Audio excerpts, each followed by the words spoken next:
Hey, well, thank you very much for joining me in this video. I want to talk to you today about resuscitating a dead deal. It doesn't happen all that often, but it's happened twice in the last week, and I thought it was worth talking about.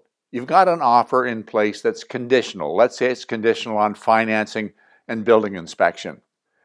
The one condition, they may be running parallel, the one condition period comes and goes, you hear nothing, and then you get a call from the agent who's representing the buyer a day later saying, I just want to let you know my people have removed their condition, so I've got the paperwork done. And you say, well, it died yesterday. I need to get to you yesterday. And the agent says, oh, I completely forgot. Well, I'm sorry, well, I've got it signed now. Well, the trouble is now, what are you going to do? You've technically got a dead deal. The deal ran till 11:59, for argument's sake, yesterday, and you're hearing about the condition being fulfilled today. A lot of agents are tempted to backdate the notification. Don't do that.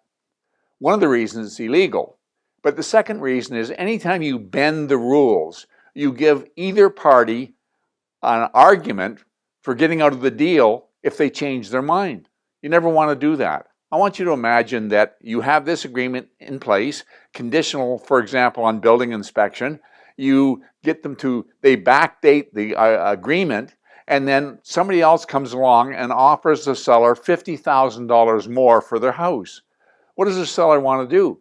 They want to get out of the deal. And so they say, well, the buyer was late with this notification. And, well, no, it shows that it's in time. Yeah, but they put a false date in there, and I was just told I needed to sign it, and you've got an argument where they can look for a loophole, and you never want to be the reason why somebody has the opportunity to walk away from a deal. So backdating it, don't do it. Well, the other thing you can do is you can do a replacement offer. Put something in place in the new offer that says this offer replaces a previously accepted agreement of purchase and sale dated on such and such a date and has expired. The deposit tendered with that agreement shall apply as deposit for this agreement of purchase and sale. You want to do that because it's going to take a lot of time for that deposit to clear before you can release it and can be applied to the next deal. So just reference it in your second agreement of purchase and sale. And there's nothing wrong with that. You put a new agreement of purchase and sale in place, and both parties have signed it, and that's fine. The problem can be differences between the second agreement and the first agreement. For example, the first agreement was conditional on building inspection. You had the building inspection completed, but it was a day late, so you put in a new agreement of purchase and sale, and this one's clean. You don't reference the building inspection because it's already done and passed. So you just come in with no reference to the building inspection. But there's an advantage to have a reference to the building inspection. Sometime in the future, if there's any kind of a problem, water in the basement or whatever it might be, and the buyer comes back on the seller, it's the seller's advantage to be able to say, no, you had a building inspection. You made inquiry and you satisfied yourself. The first agreement of purchase and sale has that pattern. The second one, no mention of it. So there's some things you need to, and the other problem can very easily be, some of these deals are really, really difficult to negotiate.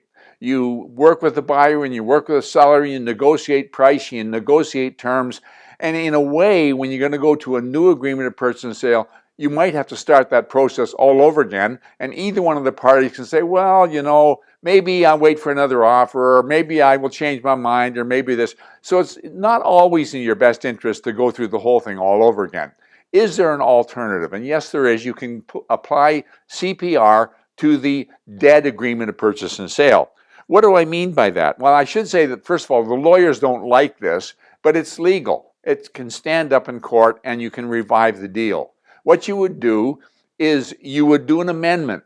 And in the amendment, you'd put a clause in something like this. The buyer states and the seller acknowledges that the condition period for building inspection has passed, rendering the agreement null and void.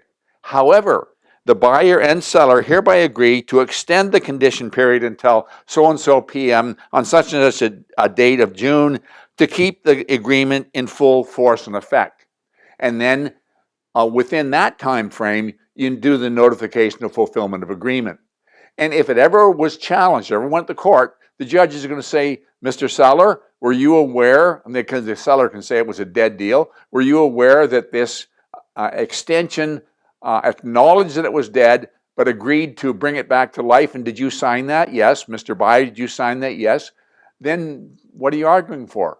You agreed to the deal continuing on as it was before. And that'll stand up if it's challenged in court. So if you don't want to go all the way, first of all, don't backdate.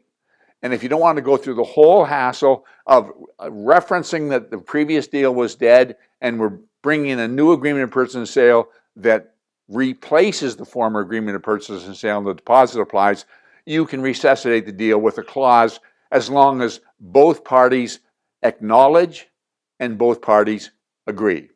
Thank you for your time. I look forward to talking to you again next week.